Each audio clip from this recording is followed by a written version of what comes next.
সংসার পর্ব ৩। অনুপমা কাঁপা হাতে থালাটা নিল। রুম্পা অনুপমাকে ধরে বসিয়ে দিল, বলল, খেয়ে নাও। অনুপমা বলল, এতগুলো খাবার একা খেতে পারবো না। রুম্পা ফিসফিসিয়ে নিচু কণ্ঠে বলল, খাও খাও, যত খাবে তত শক্তি পাবে। ধ্যাত। পিসি বলল, রূপ, বৌমার সাথে খেতে বসে যা। রূপায়ণ অনুপমার পাশে গিয়ে বসল। হাত ধুয়ে ভাত মেখে অনুপমার মুখের সামনে তুলে ধরল। রূপায়ণের হাতে খেতে অনুপমার খুব লজ্জা লাগছে, আবার ভালোও লাগছে। রুম্পা বলল, তুমিও দাদাকে তুলে খাইয়ে দাও। রূপায়ণ বলল, থাক, ও লজ্জা পাচ্ছে। আরে আমরাই তো, দাদাকে খাইয়ে দাও প্লিজ। রূপায়ণ হেসে দিল। খুব আগ্রহ নিয়ে অনুপমার মুখ পানে তাকালো। অনুপমা কাঁপা হাতে রূপায়ণের মুখের সামনে এক লোকমা ভাত তুলে ধরল। রূপায়ণ ভাতগুলো খাওয়ার সময় আলতো করে অনুপমার আঙুলে ঠোঁট ছোঁয়ালো। অনুপমা কেঁপে কেঁপে উঠল। চট করে হাত সরিয়ে নিয়ে লজ্জায় মাথা নিচু করে ফেলল। অরূপের অফিস বন্ধ। বেলা করে ঘুম থেকে উঠে দেখল বাড়িতে ঘটা করে বৌভাতের অনুষ্ঠান হচ্ছে। অনুপমার দিকে চোখ পড়তেই অনুপমার বাড়াবাড়ি সৌন্দর্য দেখে মুগ্ধ দৃষ্টিতে এক ধ্যানে তাকিয়ে রইল অরূপ। এত সুন্দর মেয়েটা বড়দা ভাইয়ের বউ হয়েছে। এই মেয়েটাকে আজ সারা রাত বড়দা ভাই ভোগ করবে। ওই তো সীমা পাশে দাঁড়িয়ে আছে। এই মেয়েটার সৌন্দর্যের কাছে সীমাকে বড্ড ম্লান লাগছে। কথাগুলো ভাবতেই মনটা তিক্ততায় ভরে গেল। ছোটবেলা থেকেই বড়দা ভাইয়ের সব জিনিস ব্যবহার করে অভ্যস্ত অরূপ। এই মেয়েটাকেও এক দেখায় অরূপের প্রচণ্ড ভালো লেগে গেছে। সুযোগ পেলে এই মেয়েটাকেও ছাড়বে না অরূপ। এক রাতের জন্য হলেও নিজের শয্যাসঙ্গী বানাবে। তবে বড়দা ভাইয়ের আগে টেস্ট করতে পারলে বেশি ভালো হতো। বড়দা ভাই না চাইতেও সব সময় বেছে বেছে সেরাটাই পায় কেন কে জানে। বৌভাতের অনুষ্ঠান শেষ করে রূপায়ণ দোকানে চলে গেল। অনুপমা পিসি আর রুম্পার সাথে সারাটা বিকেল গল্প করে কাটালো। অবুঝ মন চাতক পাখির মতো রূপায়ণের ফিরে আসার প্রহর গুনছে। মানুষটা চোখের আড়াল হওয়ার পর থেকেই কেমন অস্থির অস্থির লাগছে। কিছুই ভালো লাগছে না। এত কাজ পাগল কেন মানুষটা? আজকে কাজে না গেলে কি এমন ক্ষতি হতো? রাত ৮টার দিকে রূপায়ণ বাড়িতে ফিরল। বাড়িতে পা রেখেই কাকে যেন ডাকলো। রূপায়ণের মোলায়েম কণ্ঠস্বর শুনে অনুপমার বুকের ভেতর ধক করে উঠল। চঞ্চল চোখ দুটো আতিপাতি করে মানুষটাকে খুঁজছে। অনুপমা এখনো শাশুড়ি মায়ের ঘরে বসে আছে। পিসি কত কিছু বলে গেল, একটা কথা অনুপমার কান ভেদ করে মস্তিষ্কে ঢুকলো না। পিসি হঠাৎ বলে উঠল, ওই তো রূপ এসে গেছে। রূপায়ণ গামছা দিয়ে হাত মুখ মুছতে মুছতে অনুপমার গা ঘেঁষে বসল। পুরুষালী উষ্ণ স্পর্শে কিঞ্চিত কেঁপে উঠল অনুপমা। রূপায়ণ হেসে দিয়ে বলল, কি খবর তোমাদের? গোবিন্দ এতক্ষণ রূপায়ণের ঘর ফুলটুল দিয়ে সাজাচ্ছিল। ঘরে এসে নিচু কণ্ঠে বলল, খবর তো তোর হবে আজ রাতে, আমরা কাল শুনবো সবাই। রূপায়ণ চোখ গরম করে গোবিন্দর পিঠে আলতো করে থাপ্পড় মারল। পিসি মুখ টিপে হেসে দিল, বলল, কি খাবি রূপ? আমার শুধু চা হলেই চলবে। আসার সময় গরম গরম সিঙ্গাড়া পুরি এনেছি, সীমা নিয়ে আসছে। সীমা চা সিঙ্গাড়া পুরি এনে টি টেবিলে রাখলো। অনুপমার একটা ছেড়ে দুটো সিঙ্গাড়া খাওয়ার সময় চোখে জল চলে এলো।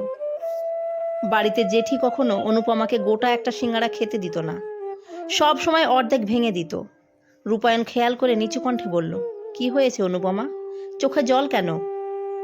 অনুপমা শাড়ির আঁচল দিয়ে চোখ মুছে হেসে দিল, বলল, কিছু না, এমনি ঝাল লেগেছে। দেখে খাও, আর একটা দেব? না না, তোমার যখন যা খেতে ইচ্ছে করবে সব সময় আমাকে বলবে। খাবার জিনিস নিয়ে কখনো লজ্জা করবে না। এই মানুষটা এত ভালো কেন? অনুপমার মন খারাপের কারণটাও মানুষটা ঠিক ঠিক বুঝে গেল। রাত ৯টা পর্যন্ত সবাই মিলে টেলিভিশন দেখলো, আড্ডা গল্পগুজব চলল। রাতের খাবার খেয়ে দিয়ে সবাই যে যার ঘরে শুতে চলে গেল। গোবিন্দ বলল, চলো বন্ধু, তোমাদের শোবার ঘর পর্যন্ত পৌঁছে দিয়ে আসি। রূপায়ণ গোবিন্দর কাঁধে হাত রেখে বলল, কোলে করে দিয়ে আসবি? বেশ, তাহলে তুই আমাকে কোলে নে। বদমাস, আমি তোকে নেব কেন? তুই বৌদিকে কোলে নে, আমার বউ হাঁটতে পারে। রূপায়ণ হাত বাড়িয়ে দিল। অনুপমাকে ইশারায় হাতে হাত রাখতে বলল। অনুপমা আলতো করে রূপায়ণের বাড়িয়ে রাখা হাতে হাত রাখল। রূপায়ণ মুঠো করে ধরে বলল, চলো। ঘরের সামনে এসে বাঁধল আর এক বিপত্তি। রুম্পা, সীমা, পিসি ঘর আটকে দাঁড়িয়ে আছে। গোবিন্দ খিলখিল করে হেসে দিল। পিসি হাত বাড়িয়ে বলল, রূপ, ১০,০০০ টাকা দে। কেন পিসি? এটা নিয়ম, দিতে হয়। কোথায় লেখা আছে পিসি? এত কথা বাড়িয়ে লাভ নেই। টাকা দিলে তবেই ঘরে যেতে দেবো বউ নিয়ে। রূপায়ণ অনুপমার হাতটা মুঠো করে ধরে বলল, অনুপমা চলো, আমরা আজকের রাতটা পিসির ঘরে গিয়ে শোবো। এক রাত অন্য ঘরে শুলে কিছুই হবে না। পিসি চোখ গরম করে বলল, এই বয়সে আমার হাতে কানমলা খাওয়ার ইচ্ছে না থাকলে তবেই যা। রূপায়ণ মুখ টিপে বলল, তুমি আমার পিসি হয়ে বাসর ঘরে ঢোকার বিনিময়ে আমার কাছে টাকা চাচ্ছ?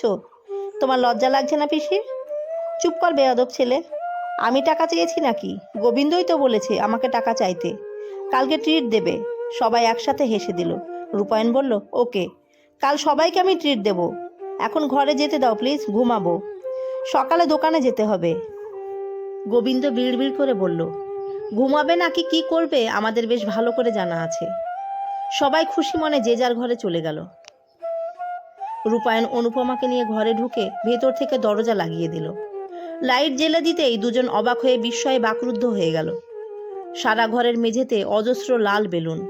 বিছানা এত পরিমাণ বাহারি গোলাপ ফুল দিয়ে সাজানো হয়েছে, চাদর দেখা যাচ্ছে না। টেবিলে মোমদানি ও ফুল দিয়ে সাজিয়ে রাখা। রূপায়ণ সবগুলো মোম জ্বেলে দিয়ে ঘরের লাইট অফ করে দিল। লো ভলিউমে মিউজিক প্লেয়ার অন করে দিল। মোহনীয় সৌন্দর্যময় পরিবেশ, পাশে প্রিয় মানুষ, মিউজিক প্লেয়ারে পছন্দের গান, সব মিলিয়ে অনুপমার বুকের ভেতর নীরব ঝড় উঠেছে। সোজা হয়ে দাঁড়িয়ে থাকা অসম্ভব হয়ে পড়েছে। রূপায়ণ চট করে কোলে তুলে নিল। অনুপমা রূপায়ণের গলা জড়িয়ে ধরে কাজল মাখা মায়াবী চোখ তুলে তাকালো। রূপায়ণ অনুপমার মুখ পানেই মুগ্ধ দৃষ্টিতে তাকিয়েছিল।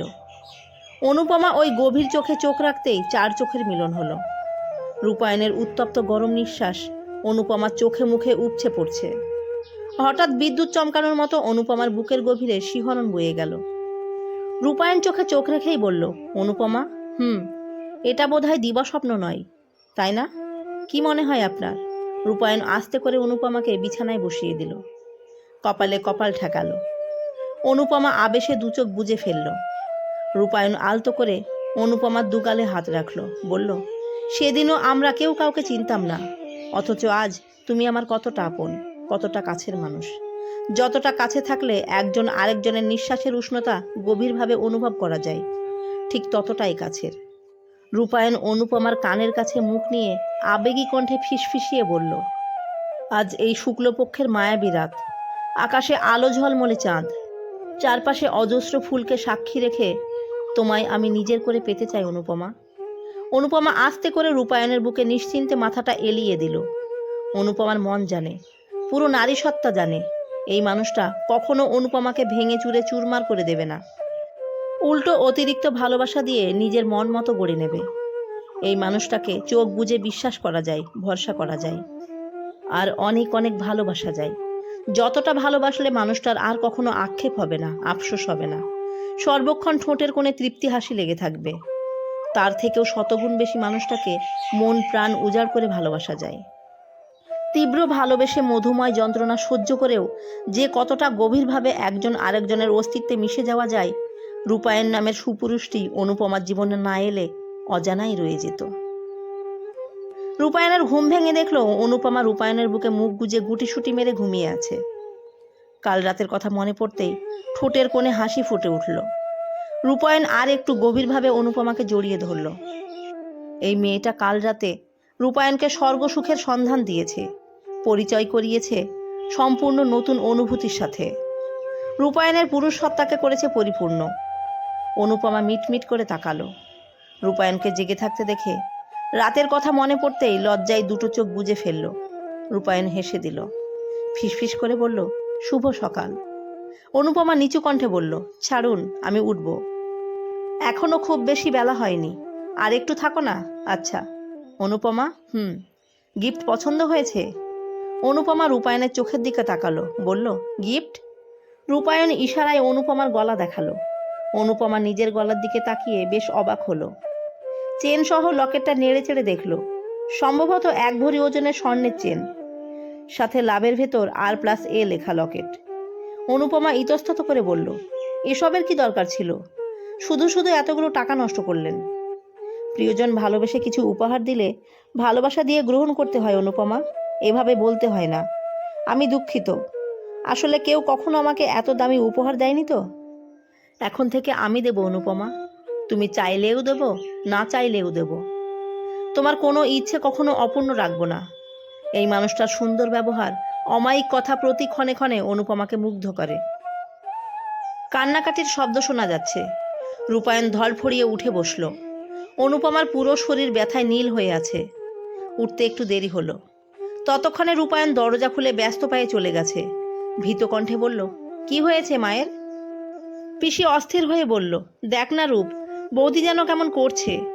রূপায়ণ মাকে এক হাতে জড়িয়ে ধরে মাথায় হাত রেখে বলল, কেমন লাগছে মা তোমার? নন্দিতা দেবীর ঘেমে নিয়ে একাকার অবস্থা। বুকের মাঝে চাপ ধরে ব্যথা করছে। ধীরে ধীরে বুকের ব্যথা পিঠ বাহু পেটে ছড়িয়ে পড়েছে। মাথা ঝিমঝিম করছে। দ্রুত শ্বাস প্রশ্বাস ওঠানামা করছে। সম্ভবত স্ট্রোকের ভাব হয়েছে। নন্দিতা দেবী আস্তে করে বলল, সকালে ঘুম থেকে ওঠার সময় শরীর অসম্ভব কেঁপে মাথায় ঝিম লেগে পড়ে যাচ্ছিলাম, তোর পিসি ধরে ফেলেছে। রূপায়ণ অস্থির হয়ে বলল, ডাক্তার কত করে তোমাকে মানসিক চাপ নিতে মানা করেছে, তুমি তো একটা কথাও শোনো না মা। পিসি জলের বালতি আনো প্লিজ, মায়ের মাথায় জল ঢালতে হবে। অরূপ কোথায়, ওকে ডাকো, মাকে হাসপাতালে নিতে হবে।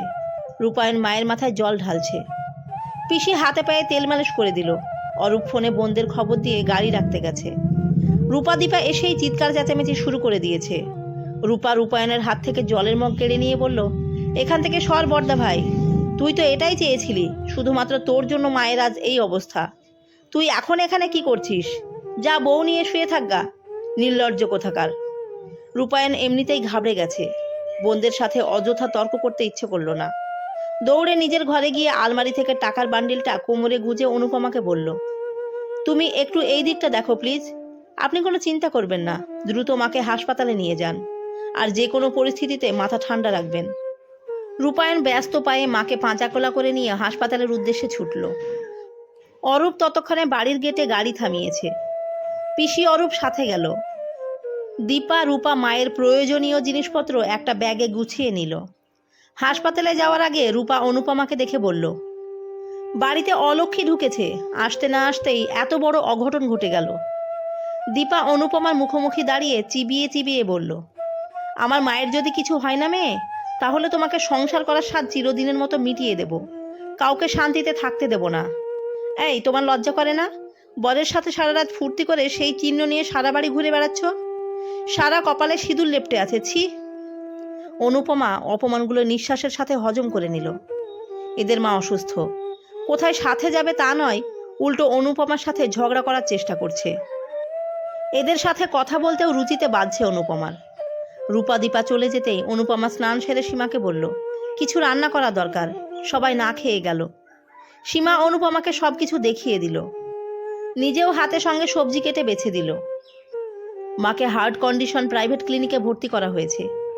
ডাক্তার কতগুলো টেস্ট দিয়েছে, এখনও রিপোর্ট বের হয়নি। নন্দিতা দেবীর হাতে স্যালাইন চলছে। রূপায়ণ এতক্ষণ ব্যস্ত পায়ে ছুটোছুটি করেছে। ডাক্তার একটু পরপরই টোকেন লিখে দেয়, এই ওষুধ ওই জিনিস আনার জন্য। লাজুক মন, ক্লান্ত শরীরে চেয়ারে শরীর এলিয়ে দিতেই বোনগুলো আবারও শুরু করে দিল অশান্তি, তীব্র বাক্যবাণ।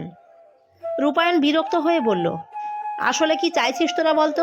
এটা হাসপাতাল, এখানে অন্তত মুখটা বন্ধ রাখ, ভালো লাগছে না। দীপা বলল, এখন মুখ বন্ধ রাখবো কেন? সত্যি কথা বললেই বুঝি তোর গায়ে ফোসকা পড়ে বর্দা ভাই। আজ যদি মায়ের কিছু হয়ে যায় তার জন্য তুই দায়ী থাকবি। রূপা তাচ্ছিল্য করে বলল, দেখ নির্লজ্জটা কিভাবে হাসপাতালে এসেছে, শার্টে এখনো সিঁদুরের ছাপ স্পষ্ট। বুড়ো বয়সে বিয়ে করে তোর লজ্জা টজ্জা কি একদম ফুরিয়ে গেছে বর্দা ভাই? পিসি ধমক দিয়ে বলল, থামবি তোরা? ও কোন পরিস্থিতিতে বৌদিকে নিয়ে হাসপাতালে ছুটে এসেছে তোরা দেখিসনি? রূপা বলল, তুমি একদম বর্দা ভাইয়ের হয়ে সাফাই গাইবে না পিসি। ওর জন্যই আজ মায়ের এই অবস্থা হয়েছে। ওর জন্য না কাদের জন্য আজ বৌদির এই অবস্থা হয়েছে আমার বেশ ভালো করে জানা আছে রূপা। তোরা রূপকে যতই দোষারোপ করিস, সত্যিটা কখনো মিথ্যা হয়ে যাবে না। তুমি কেন আমাদের বাড়ি এসেছো পিসি? সেবার না বলে গেলে আর কখনোই আমাদের বাড়ি আসবে না। রূপায়ণ শীতল কণ্ঠে বলল, দীপা মুখ সামলে কথা বল। এখনও তোর বাবার বাড়িতে তোর যতটা অধিকার, পিসিরও তার বাপ ভাইয়ের বাড়িতে ঠিক ততটাই অধিকার। তোদের লজ্জা করছে না? মা অসুস্থ, তারপরও তোরা মুখে মুখে তর্ক করে যাচ্ছিস। দীপা তাচ্ছিল্য করে বলল, লজ্জা আমাদের করবে কেন? লজ্জা তো তোর হওয়া উচিত। কি বেশে হাসপাতালে এসেছিস? নিজের দিকে একবার তাকিয়ে দেখ। রূপায়ণ হতাশ বোধ করল। এরা সব সময় তীব্র বাক্য বান দিয়েই রূপায়ণকে থামিয়ে দেয়। সব সময় কথা বলা ভুল হলো। রূপায়ণের বিয়ের আগেও এরা কেউ এমন ছিল না। রূপায়ণকে দেখলেই সবার মুখে তেলতেলে হাসি ঝরে পড়ত। রূপায়ণ বিয়ে করার পর থেকেই আসল সমস্যা শুরু। নার্স এসে বলল, নন্দিতা দেবীর বাড়ির লোককে। রূপায়ণ চট করে উঠে দাঁড়ালো। এগিয়ে গিয়ে বলল, কি হয়েছে সিস্টার? পেশেন্টের স্যালাইন শেষ হয়েছে। পেশেন্টকে অতিরিক্ত তেল মশলা ছাড়া হালকা কিছু খাবার দিন। অবশ্যই। ডাক্তার কখন আসবে? ডাক্তার বিকেলের রাউন্ডে এসে রিপোর্টগুলো দেখবে।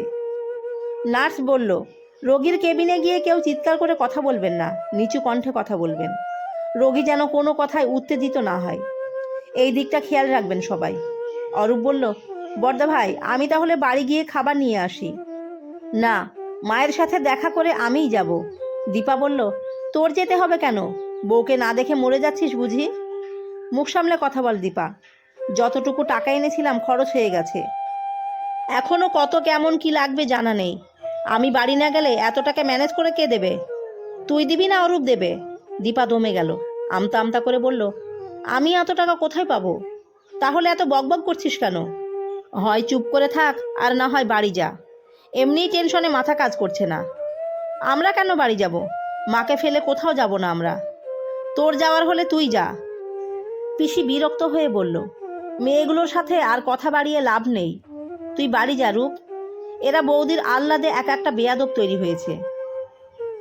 আমাদের ব্যাপারে খবরদার তুমি কোনো কথা বলবে না পিসি। তোমাকে এখানে আসতে কে বলেছে? রূপায়ণ দীর্ঘশ্বাস ফেলে বলল, পিসি তুমি আমার সাথে চলো। এখানে থাকার দরকার নেই, আমি তো একটু পর আসবই। পিসি নন্দিতা দেবীর সাথে দেখা করে রূপায়ণের সাথে চলে গেল। যাওয়ার সময় অরূপের হাতে রুটি কলা ফল কিনে দিয়ে গেল রূপায়ণ। দীপা রূপা মায়ের পাশে বসলো।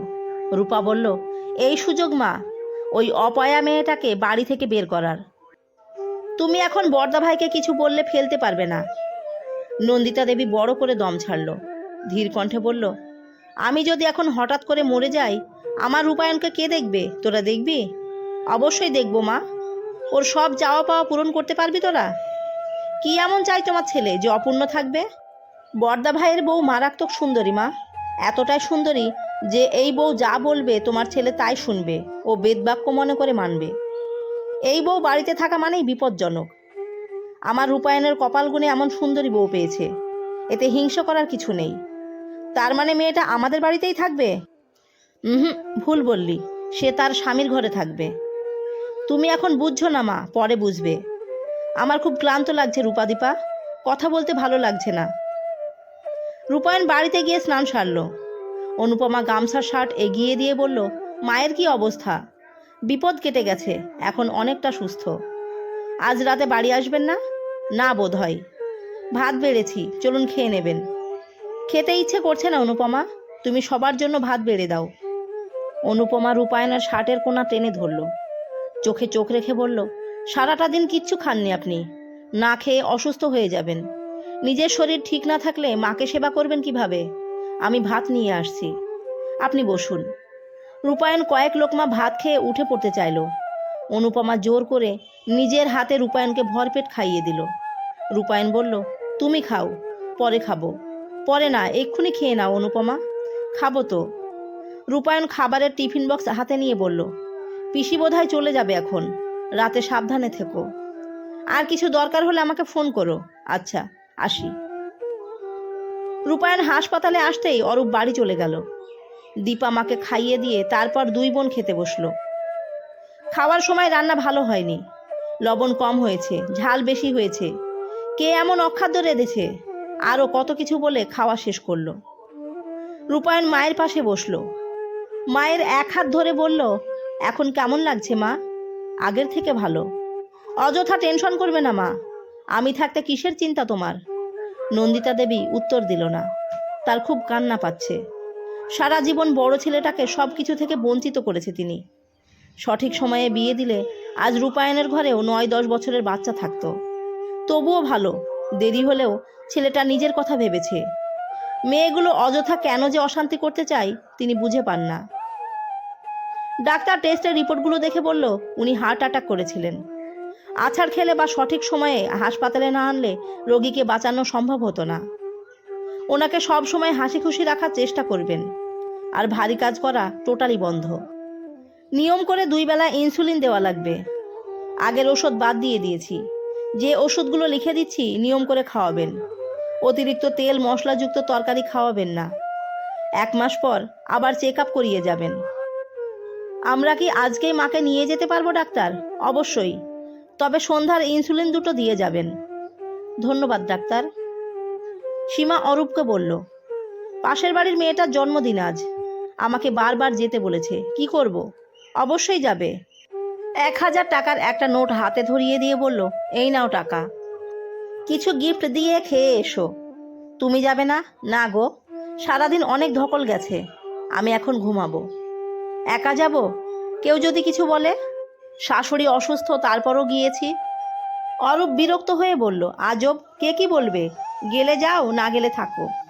কানের কাছে প্যান প্যান করো না তো। শোনো না, আমার যদি আসতে একটু রাত হয়, কিছু বলবে না তো? আজ রাতে তুমি না এলেও সমস্যা নেই। সীমা খুশি মনে সেজে গুজে জন্মদিন খেতে চলে গেল। অরূপ চোরা হেসে গা ঝাড়া দিয়ে বিছানা ছেড়ে উঠল।